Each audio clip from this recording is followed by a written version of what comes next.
Selamat datang di channel kami, Dr. Gigi Retno Normawati.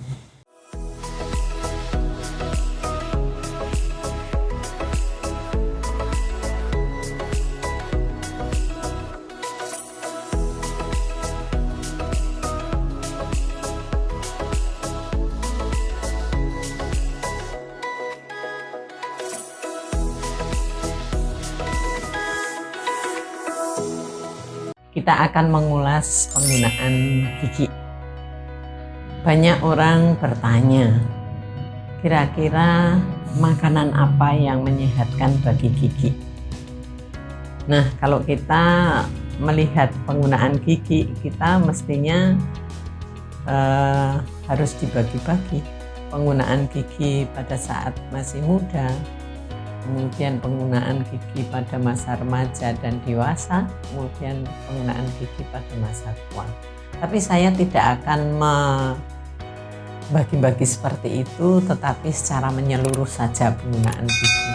Biasanya gigi ini kita gunakan untuk mastikasi atau makan. Gigi depan ini untuk menyobek, memotong, kemudian yang tepi gigi canines itu untuk menyobek, kemudian yang belakang itu untuk mengunyah.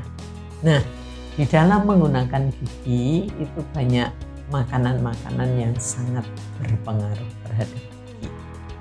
Makanan yang berpengaruh ada makanan yang keras-keras, itu menjadikan gigi menjadi kuat, kemudian terlatih, seperti kita punya tangan yang terbiasa terlatih lebih kuat daripada tangan yang tidak terlatih. Misalnya orang biasa pakai kanan yang kita lakukan ini lebih kuat daripada yang kiri. Sebaliknya kalau orang kidal, yang kiri sering digunakan lebih kuat daripada yang kanan.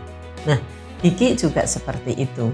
Kalau terbiasa digunakan untuk makan makanan yang kuat sehingga gigi akan terlatih bagus. Kemudian kalau kita gunakan makanan-makanan yang lunak, nah kita perlu hati-hati. Makanan yang lunak ini apalagi tambah manis, itu sering membuat deposit di antara gigi.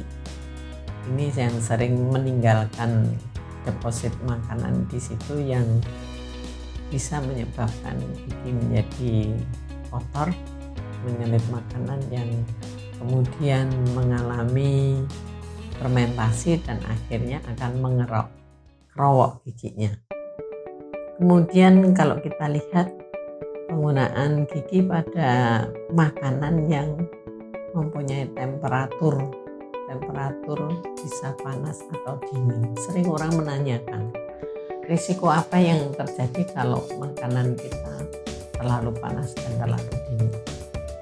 Kalau kita makan itu memang pembukaan itu sebaiknya makanannya hangat, bukan panas, hanya hangat saja. Karena hangat ini menyebabkan vasodilatasi dari seluruh saluran makan yang ada sehingga merasa nyaman. Makanya ada makanan pembuka, ada makanan utama dan ada makanan penutup. Nah itu kalau biasanya secara format seperti itu. Kalau makanan pembuka biasanya ya yang hangat-hangat, sup dan sebagainya. Pada saat kita makan makanan yang hangat, jangan sampai kita makan dari temperatur yang tinggi sehingga sering merusakkan jaringan mulut kita. Mungkin ada yang rasanya terus sampai lidahnya juga terasa bebas dan sebagainya sampai beberapa hari. Itu yang kami temui di dalam praktek. Kami sering melihat dengan sinar tertentu itu giginya pada lapisan emailnya sudah pada pecah. Nah, sering saya menanyakan, memang hobinya makan yang panas ya Mas atau Mbak? Iya, ada apa? Ini saya perlihatkan supaya melihat yang bersangkutan. Ini pecah-pecah seperti ini. Nah itu. Jadi risikonya kalau kita makan terlalu panas itu juga akan membuat retak jaringan emailnya. tidak terlihat kalau dengan mata biasa, tetapi kalau dikasih sinar laser itu terlihat kalau itu pecah, terlihat sekali. Kemudian kalau kita lihat juga bahwa penggunaan makanan dingin juga berisiko. Ada banyak orang yang makan dingin sampai esnya, batunya itu dikunyah. Nah ini juga sama, akan pecah juga ternyata, tidak bagus. Jadi silahkan kalau menggunakan gigi yang secara normal saja. Mungkin kita sering melihat akrobatik, menggunakan gigi untuk memegang sesuatu, menarik mobil dan sebagainya, pickup itu di akrobat ada itu. Mereka menggunakan seperti itu, atau mengupas kelapa atau yang lain. Kalau itu dikerjakan secara terlatih, sering, tadinya pelan-pelan sedikit-sedikit dilakukan setiap hari sehingga dia mampu, dia pegang itu kemudian menyobek-nyobek sampai kelapa itu terkupas semua. Itu kan dilakukan pada orang yang terbiasa dan terlatih.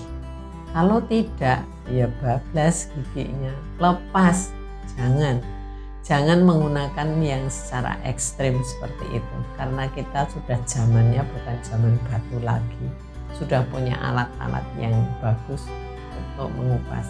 Jadi gunakan gigi sebaik mungkin sehingga gigi kita awet dan di kemudian hari kita tetap menggunakannya secara bagus. Terlebih kalau kita menggunakan gigi secara bagus, gigi kita awet, tidak cepat kita menggunakan gigi palsu. Terlebih lambung kita bisa mencerna makanan secara bagus, sehingga kalau giginya banyak yang hilang, itu biasanya kan pengunyahannya terganggu sehingga tidak lumat lagi, sehingga makanan masih kasar masuk di lambung.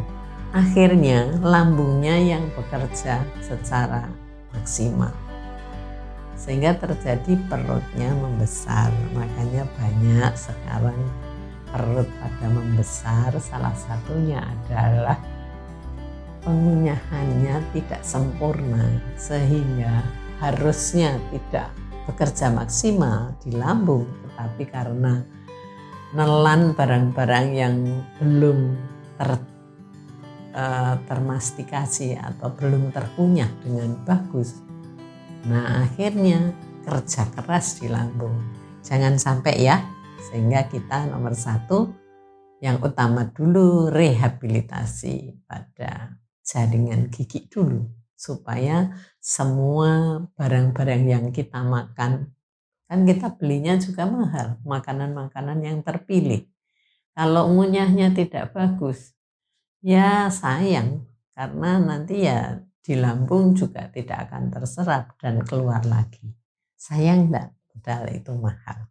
Itu yang dapat kami sampaikan, semoga bermanfaat.